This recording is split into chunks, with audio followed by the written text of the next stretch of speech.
Hello and welcome back. I remember a few days ago I made a video about how bad the volatility is and whatnot. Let me scroll back a little ways here. Yeah, the last time I showed it, it was here,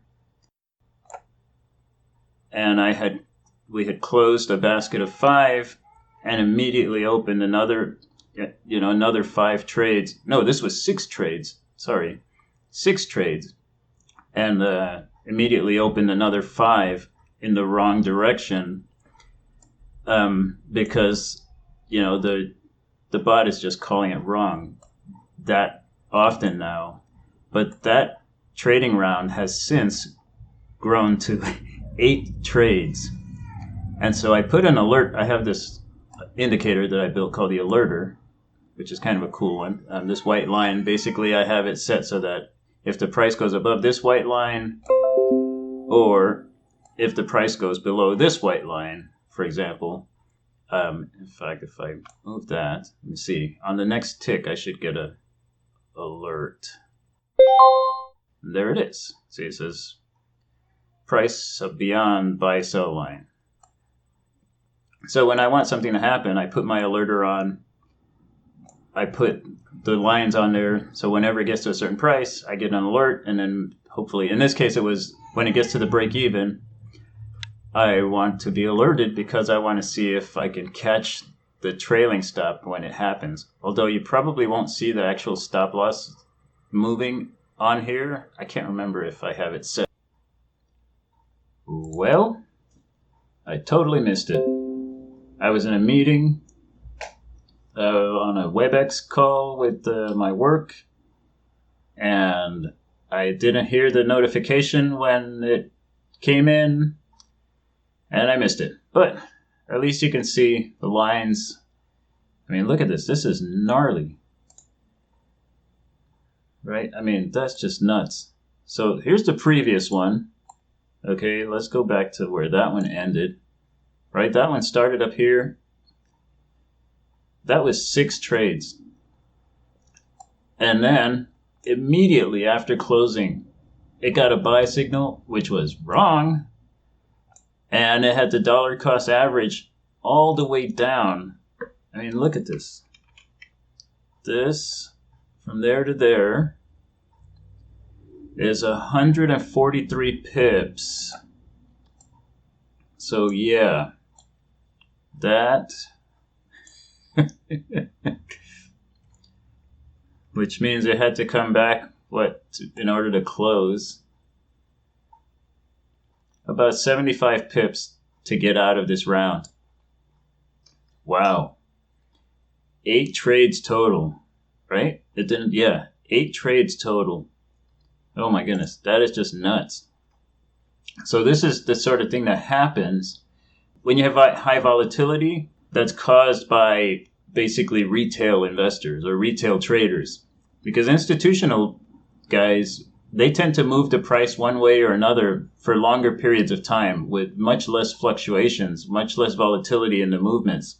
And an algorithm like mine can exploit that and take advantage. Anytime it sees any kind of spike happening, it can jump in, and most of the time it'll get it right. Even if it gets it right 2 out of 3 times, I mean, that's pretty amazing. But then when they pull out and it's just the retail traders left, man, anything goes. There's no trend. There's no nothing. I mean, you're just going however the wind blows, so to speak, right? Anyway, so I'm gonna watch this for a little bit longer. We still got a few days left in this week. So if I have any more gnarly baskets that happen between now and Friday, I'm probably going to postpone turning the signal back on for maybe another week. I'm hoping I don't have to, because my ZuluTrade people are kind of getting antsy already and they want to be trading. And some of my followers have kind of went on looking for the quick buck, and I'm sure they're probably going to get wrecked. But and it's like, okay, they didn't want to wait the 3 weeks. Well, I can't do anything about that. So I'm hoping that this is the worst of it, and that things start to stabilize a little bit over the next few days. And I'll make a judgment on Friday. When the market's closed on Friday, most likely I'm going to turn it back on. But if I get another round like that, like this one, between now and then, oh my goodness, forget about it. I think it'll probably be another week before I turn it back on. Anyway, that's all I've got for today. I just wanted you to see this, like, scary big basket. So that's pretty much all I have. I just wanted to kind of show you how these baskets get scary when the volatility goes crazy like this. You know, when you think about what this dollar cost averaging is like, well, up here, I bought thinking that, well, I got a buy signal. It was a spike. If you look at the bars, you know, there was a candle or a movement that indicated that this could be a spike upward.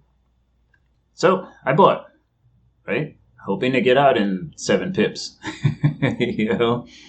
But no, I didn't even get 7 pips. It went completely against me.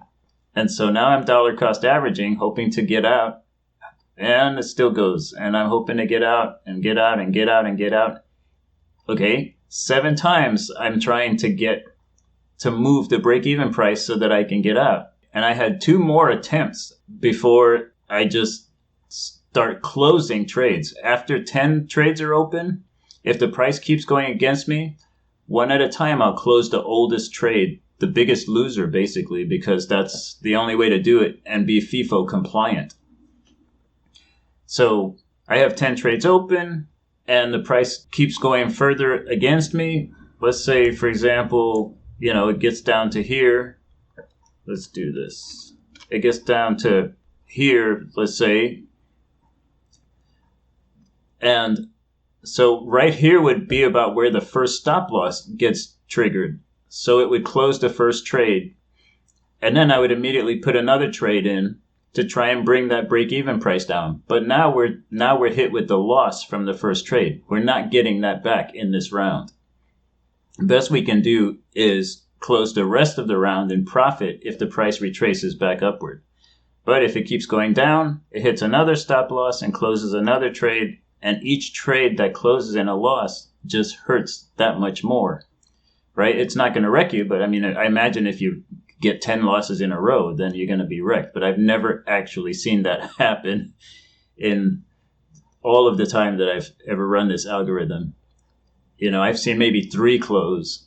But when you call it wrong at first, and then it's like, okay, we'll get out of this, we'll dollar cost average here. And then it's wrong again and again and again and again, and you're at 8 trades. You know, you start getting a little bit nervous.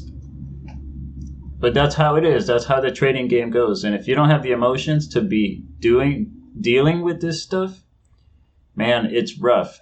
And you'll jump ship when it's not safe to do so. And that's when people get wrecked, right? They buy at the top, they sell at the bottom, and then they wonder, how did they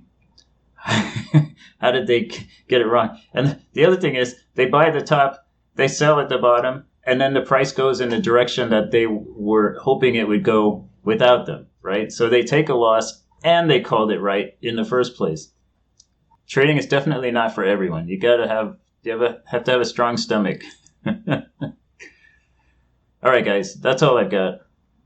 I hope this video was educational. And also, if you're one of my ZuluTrade followers, I hope this helps you to understand why it was so important to not send signals over these last 2 weeks to ZuluTrade, and how there's a pretty good chance that I might have to delay that for another week. Anyway, thanks for watching. Be sure to like and subscribe if you haven't already, and click the little bell button to get notifications. All of that helps the YouTube algorithm to help people to find these videos. These videos hopefully will be instructional and meaningful to somebody out there.